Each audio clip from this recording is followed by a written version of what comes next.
your historian for today. I'm going to share with you the past histories of my chosen country, which is India. Join me as we go back in the land of diverse cultures.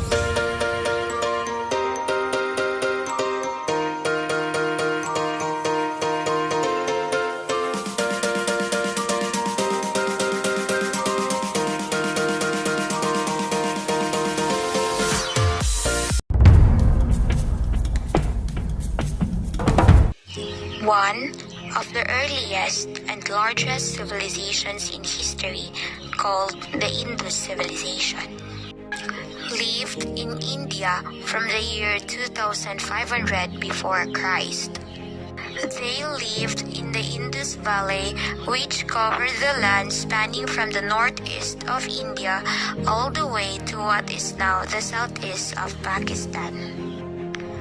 This civilization was incredibly advanced for their time. They used tools made from copper, had a huge trade network, and sophisticated urban planning, as well as complex water systems. They even had a language called Harappan that even linguists still can't decipher until this day.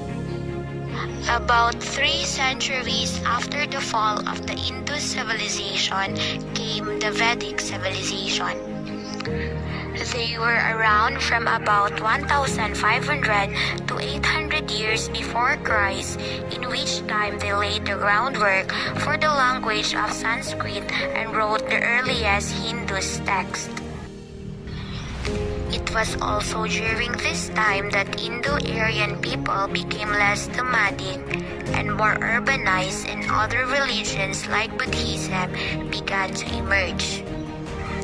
Even though the subcontinent already had some powerful civilizations, in the last couple centuries before Christ, a powerful empire called the Maurya Empire emerged.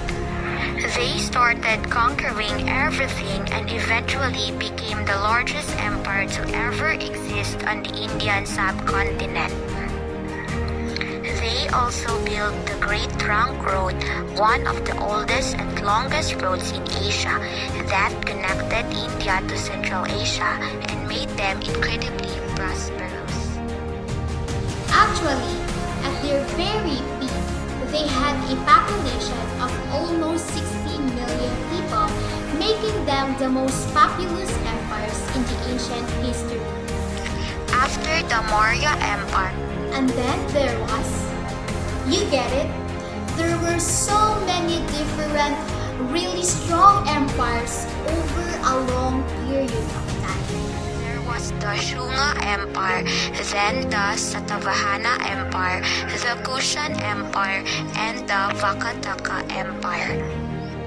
During the medieval period, a ton of important stuff happened that changed India's future.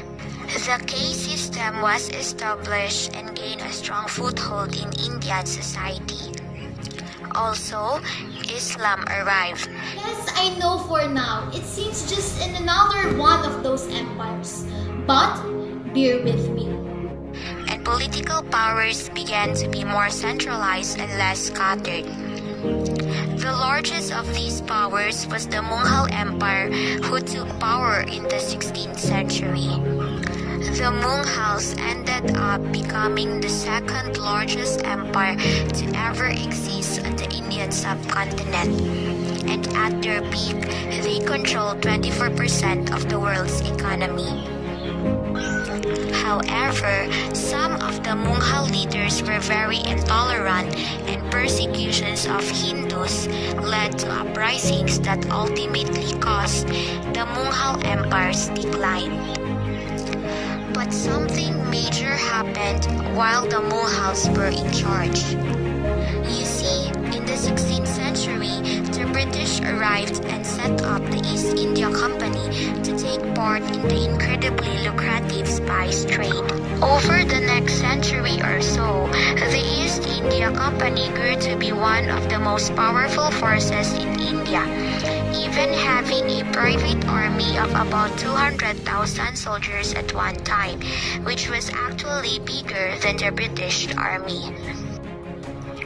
When the British government realized how profitable the spice trade in India was, they took over the East India Company and used the company's influence to take over the entire subcontinent.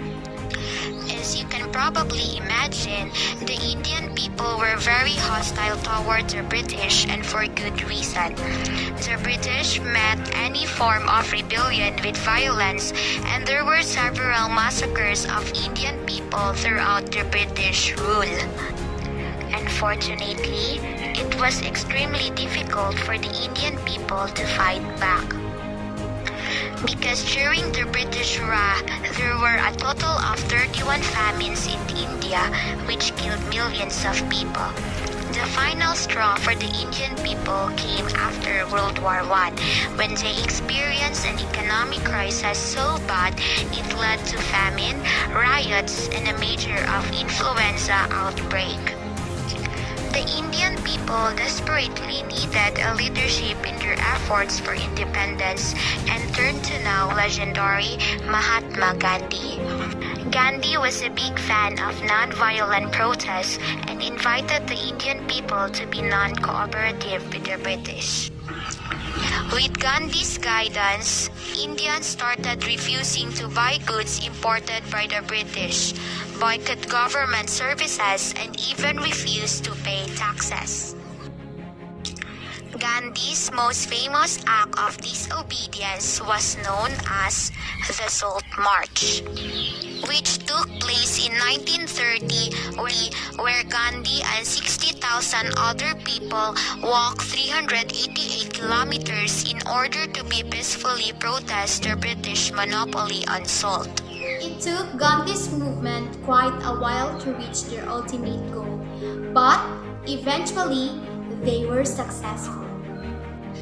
Finally, after World War II, the British government could no longer sustain their occupation in India.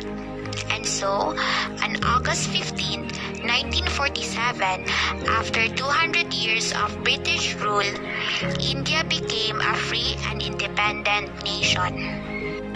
That was obviously an incredible time in Indian history. Because of religious violence right after independence, Pakistan broke away from India so they could have their own Muslim state. Unfortunately, all religions experienced horrible violence during this transition, as millions of people suddenly became displaced and had to cross the border in order to live in the country where their religion was dominant. However, the tensions didn't stop there, as one of the states in the north called Kashmir, with a Muslim majority population but a Hindu ruler, tried to stay neutral between India and Pakistan. However, enough of the fightings. There was so much more I want to tell you about it. India's main trading partner used to be the Soviet Union. After it collapsed in 1991, it caused an economic crisis, so they had to make sweeping economic reforms to revive the economy. Those reforms were incredibly well, and that resulted in their gross domestic product almost doubling every 5 years since then. Today, India has the 5th highest gross domestic product in the world. They are leaders in tech development and are seeing a sharp decline in poverty as more and more people get educated to do white-collar jobs for national and international companies. I haven't mentioned the best part of India just yet. They're wonderful, wonderful people who are very friendly, kind, and hospitable, and they're always trying to make you feel at home whenever you're traveling in their country. If you have a chance to go to India yourself, definitely go for it. See where life takes you and have loads of fun!